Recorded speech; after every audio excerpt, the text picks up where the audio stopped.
Édouard Geffray, bonjour. Monsieur le ministre, pourquoi ne pas se pencher sur cette carte dont tout le monde s'accorde à dire, même la Cour des comptes, que c'est une urgence? Alors, je me penche sur la carte, on se penche tous sur la carte, et on sait tous que c'est une urgence.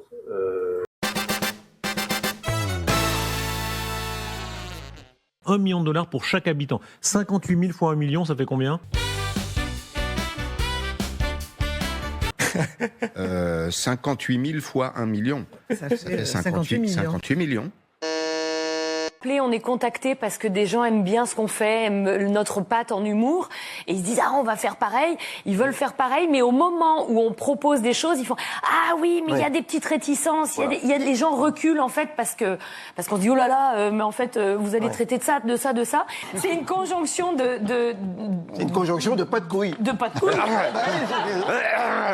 C'est ça. Non, mais je lui ai demandé s'il y avait plus de liberté en Belgique que sur l'humour, quoi. Est-ce que c'est ça la traduction? En tout cas, c'est ce qu'on nous dit et c'est ce qui ressort de la plupart des commentaires. Il n'y a pas de censure sur l'humour en France. L'humoriste Guillaume Meurice a finalement été licencié, on vous explique.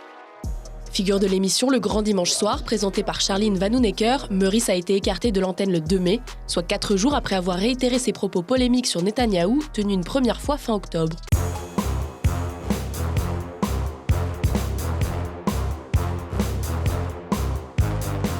Et, par contre-coup, on a vu par exemple l'enthousiasme qu'a suscité le 9 septembre dans les banlieues. Le 11 septembre. Le 11 septembre dans les banlieues. L'enthousiasme dans lequel on dit enfin, maintenant, c'est nous qui sommes en train de reprendre le dessus. Et vous allez voir ce que vous allez voir. Non, mais je lui ai demandé s'il y avait plus de liberté en Belgique que sur l'humour, quoi. Est-ce que c'est ça la traduction? En tout cas, c'est ce qu'on nous dit et c'est ce qui ressort de la plupart des commentaires. Il n'y a pas de censure sur l'humour en France. Eh ben, depuis le 7 octobre, je suis antisémite. Réaction extrêmement violente à ce sketch. Je me suis jamais dit que ça allait m'arriver ce qui m'arrive là. Parce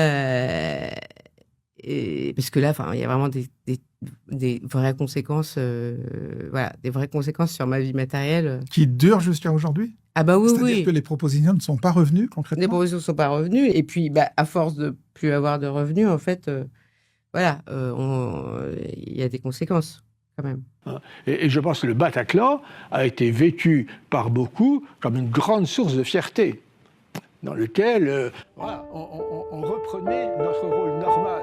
Il y a tout un aspect de restitution, de fierté et lié à un désir et l'impression.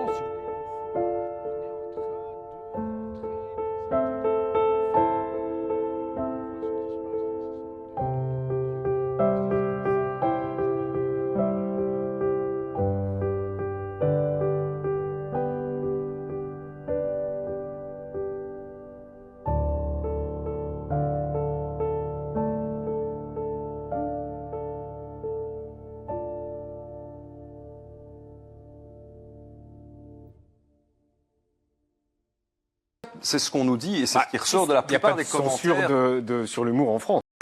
J'ai grandi au Bénin, un petit pays d'Afrique de l'Ouest dont je vous dirais bien que c'est le pays le plus corrompu du monde.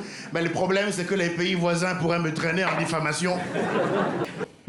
La corruption en Afrique, mais aussi en France. La suite de ce sketch vous a valu d'être censuré en France parce que vous mentionnez le magnat Vincent Bolloré. Racontez-nous ça. Ah, écoutez, j'ai l'impression qu'ils n'ont pas kiffé, hein. Qu'est-ce que vous voulez que je vous dise? Moi, j'ai essayé... vous l'avez critiqué en des termes assez directs sur des chaînes de son groupe. Ça n'est pas passé. Oui, écoutez, ils n'ont pas aimé, J'irai jouer ailleurs, c'est pas grave. Inspire quoi cette élection? Et Mamdani, il est nom de qui, de quoi? Il a une bonne gueule, il plaît aux jeunes. Mais enfin, ça montre... 38% de Juifs qui ont voté pour lui à New York. Oui, enfin bon.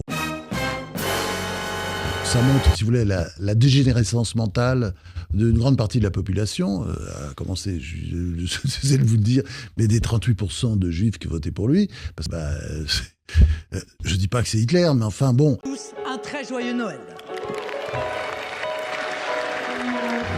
Madame la présidente de l'Assemblée nationale, mesdames et messieurs les députés, madame la présidente Marine Le Pen, je me demande où est-ce que vous trouvez toute cette énergie.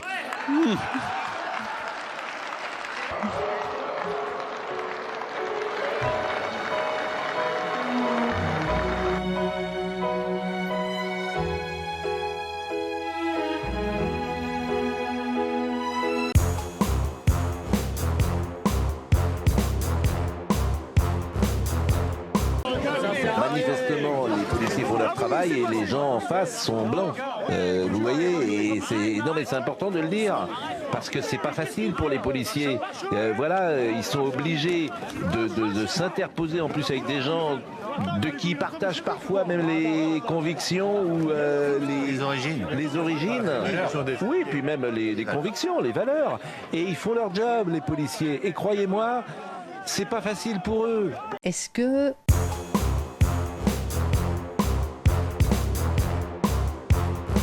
Est-ce que vous voyez aussi cette manipulation de l'islam politique en France? Bien sûr, parce que c'est ça que je veux dire aussi. C'est un bon message aussi, depuis ici, là, cette plateau-là. Est-ce que vous voyez aussi cette manipulation de l'islam? Moi, je voudrais faire un gros bisou au président de la République, que je l'aime beaucoup, avec ses ministres, qu'elle se bagarre tous les jours contre l'abstentérisme, l'abscorantiste religieuse de notre pays, qu'ils ne veulent pas, qu'ils disent non à des terroristes.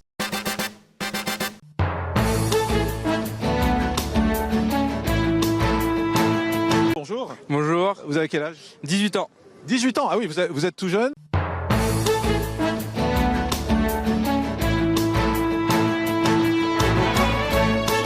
Vous voulez manger, si j'ose dire, de la viande classique, eh ben vous ne pouvez pas. Du halal, un abattage religieux. Du halal, vous êtes forcé dans certains quartiers d'un changement de population. Du halal. Non, ça s'appelle le grand remplacement. Quand on remplace des restaurants traditionnels par des restaurants 100% halal, alors là il s'agit de l'islam, mais on peut parler de l'islamisme aussi, parce que l'ouverture d'un restaurant avec une salle réservée aux femmes, c'est un grand remplacement 100% halal d'une population, d'un mode de vie. Du halal. Ça s'appelle le grand remplacement.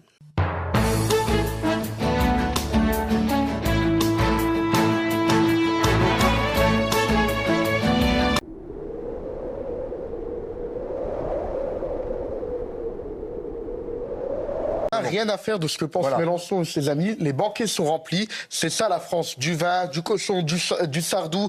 Ils voudraient quoi? Des kebabs, du Palestine Cola et du rap?